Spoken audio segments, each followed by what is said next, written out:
So I've been wanting to do this video for a while. This is going to be my updated hair business secrets video where I'm going to talk about exposing my vendor back in the day. We're going to talk about just vendors overall, Chinese hair factories, different type of things you can expect, what goes on in China, just more about my trip to China. We're going to talk about everything, like the rise and fall of the hair industry. Let's talk about it all. So the first thing that I wanted to address was about 2 years ago, I released a video titled Exposing My Hair Vendor. In that video, I noticed in the comments, there was a lot of people saying that this isn't her real vendor. She wouldn't be giving this vendor out. And yeah, that was my real vendor. Like, I noticed that a lot of people think that when people sell their vendors, it's too good to be true. But really, people do be giving out their vendor information. A lot of people, a ton of people actually. And people don't like to hear, because in that video, my vendor was KBL. Like, a lot of people use KBL. And then you have people who, during the time period where everybody wants to start hair businesses, people were testing out different vendors. Some were testing out KBL, and a lot of people said they didn't like the hair.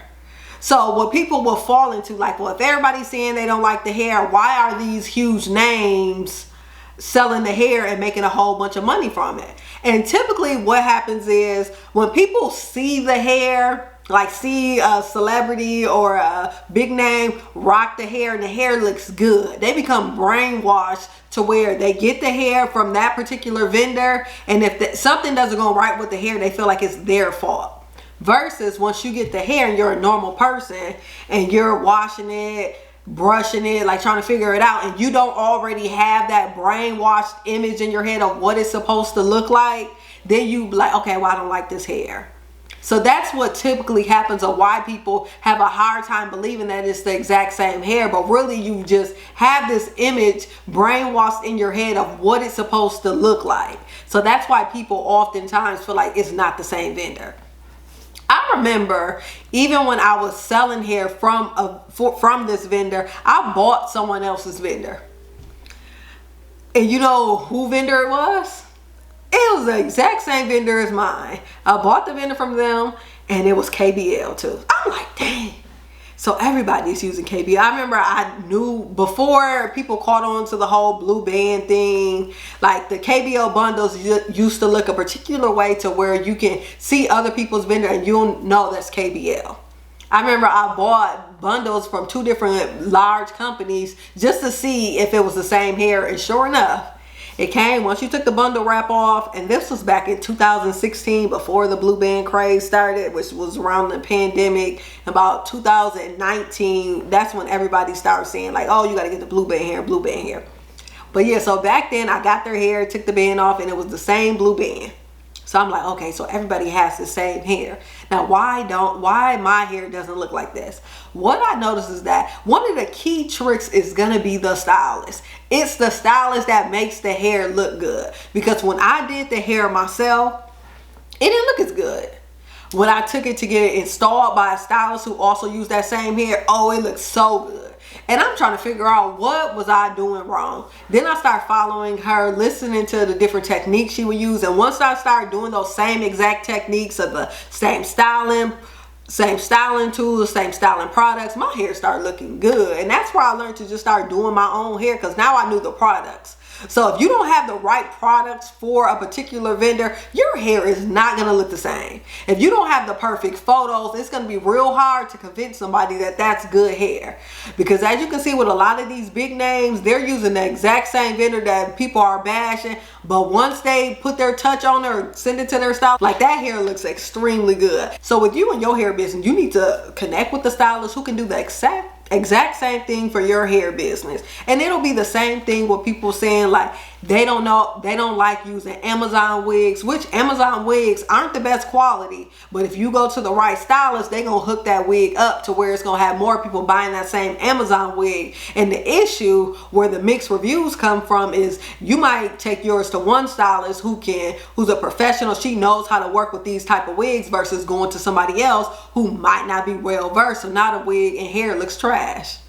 So it's all about going to the right stylist. Now, the next thing that I want to touch on is, are the vendors the same? So when I went to China, one thing that I noticed was when I went to a company, they had many different rooms of different hair companies. So some of the ones that I noticed was KBL, B-Boss, and Ideal Hair Arts. Those are all the same vendor. All the same vendor.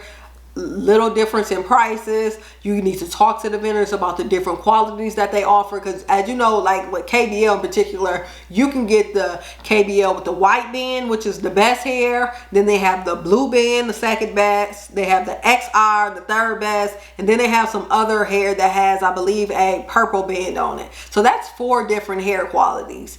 Now, you know, if you get the white hair, of course it's going to be very expensive. Can you sell that hair in this market? Yes, with perfect marketing, and your hair is going to have to be a little bit higher than others, but it's doable.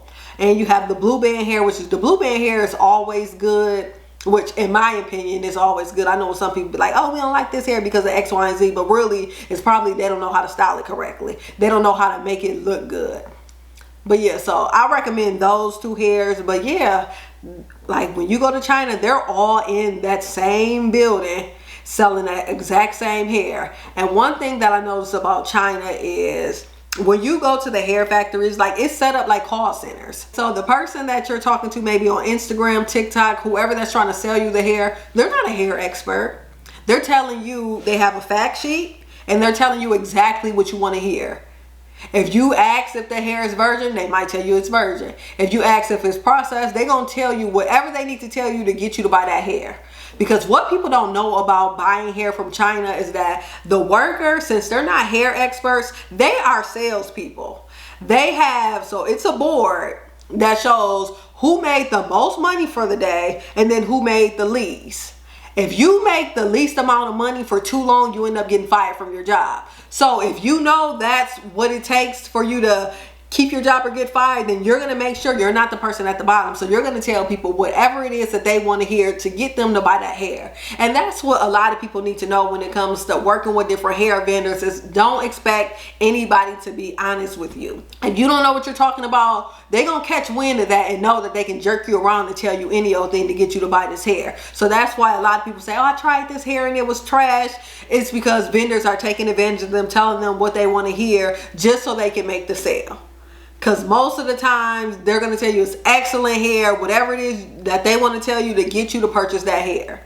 And it just takes trying different vendors over time, knowing the right questions to ask that won't be on that fact sheet, so they actually have to tell you the honest truth, and just building a relationship with that vendor. And as you know, with building relationships with anybody overseas, you cannot trust somebody to be 100% honest with you. You might think y'all have a good relationship, but at the end of the day, it's always going to be about the money. They are trying to make their profits just as you are. So don't think that they're trying to really help out your business, because they're not. They're trying to make the money and you're just a number on that board, and you either going to help them or you're not. Now, the next topic that I want to cover is, are Amazon wigs trash? And this is a very subjective question. In my opinion, they're not trash. Like, some of them are okay. Will you get a good wig from Amazon? No. Will you get an okay one? Yes. What will make your okay wig look great? The right stylist who can style the wig, or the right person who can style the wig. There are people who are hair magicians that can really hook up some cheap hair. Those are the ones who saying like, oh, I can work with this Amazon wig, I can work with this vendor. Those are the people that you need to go to. You can't just take your Amazon wig to everybody, because everybody doesn't know how to make them look good. Can you expect your Amazon wig to last forever? No. Amazon wigs are cheap and they're made to be quick wigs that you throw on. There's for people who are constantly changing their hairstyles. They're not made to be glued on for you to be wearing them for 2 months straight. So please be aware. Look at the reviews. Make sure that your stylist can actually style an Amazon wig. Ask your stylist, what Amazon vendors do you recommend that you've worked with, so they already know how to work with those Amazon wig vendors. Because that's going to be the key thing when it comes to getting those Amazon wigs installed. Is it trash hair? It's okay. Like, it's just okay. Can the right stylist, that's the key thing. The right stylist can make that hair look good. Can make okay hair look good. Same with getting pack weave, quick quick weave hair. You go to the right stylist, it's gonna look good. You go to the wrong stylist, it's gonna look a hot mess. Same thing with Amazon wigs. Now, the next thing that I'm going to address is what exactly happened to the hair industry. I know a lot of people like to blame it on people selling vendor lists, but vendor lists actually had nothing to do with it. What ended up happening was, so typically back in the day, when we used to purchase hair, the Chinese were okay with just owning their factory. Now you have the Chinese owners, they want to get the business to consumer revenue.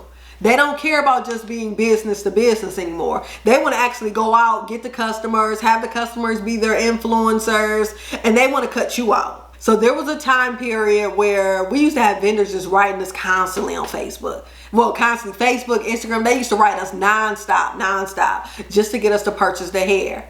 And then we started noticing a shift in what was going on. And I'll say this was about 2018, 2019.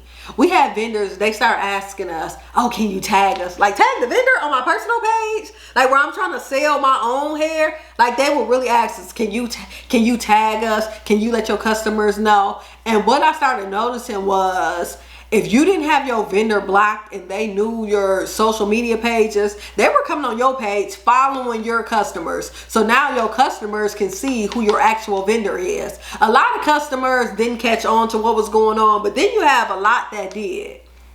So then we started seeing them create a lot of businesses, and what I'm going to say, like, a lot of them started blackface businesses. So what they would typically do was start a company. Yes, it was a Chinese-based company, but they would have either pay a black person to say that they own the company, or just have all black women on the page to give you the illusion that it was owned by a black person, so they can have people just buying their hair. So now what started happening was, since they're now our direct competition, they dropped the prices all the way down. So in order for us to purchase the hair, we were already paying a certain amount. They started selling that, they started giving that same price to our customers. So how are we selling the same hair, and now they're selling hair to a customer under a different business name with the same prices, same quality and everything? Who do you think the customer is going to go to? They even took it a step further to, okay, so I'm going to break this down a little bit better. You know how, like, with influencers, so if you see a business owner, and this happens a lot in the black community, you see a business owner, and with hair business owners, what do you typically see? They might have the jewelry, the car, the whole lifestyle. And what happens is, a lot of influencers will see that and think that that business owner has a lot of money.